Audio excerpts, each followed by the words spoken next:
Hello दोस्तों, नमस्कार। आप देख रहे हैं प्रेमी यूट्यूबर। और प्रेमी यूट्यूबर देखने वाले सभी दर्शकों को स्वागत है।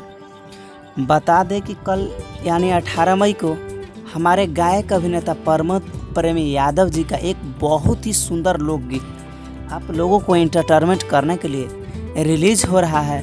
और इस गाने की नाम है सैया सुती है अगनमा।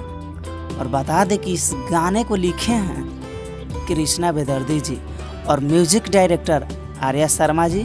और ये गाना का रिकॉर्डिंग यदुकुल रिकॉर्डिंग स्टूडियो आरा में ये गाना रिकॉर्ड हुआ है।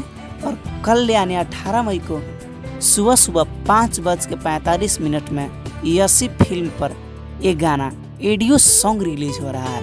तो आप लोग तैयार रहिए बवाल मचाने के लिए।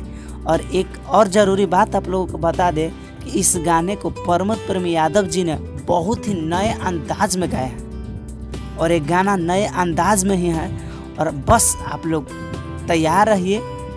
कल सुबह 18 मई को 5:45 में यसी फिल्म चैनल पर आप लोग अगर यसी फिल्म चैनल को सब्सक्राइब नहीं किए हैं तो कर लीजिए। और हमारे चैनल पर जो भी नए जुड़े हैं उन सब से निवेदन है कि हमारे चैनल को सब्सक्राइब करें, लाइक करें और ज़्यादा से ज़्यादा शेयर करें। मिलते हैं किसी खास एक नए न्यूज़ अपडेट के साथ। तब तक के लिए जय हिंद, जय भोजपुरी।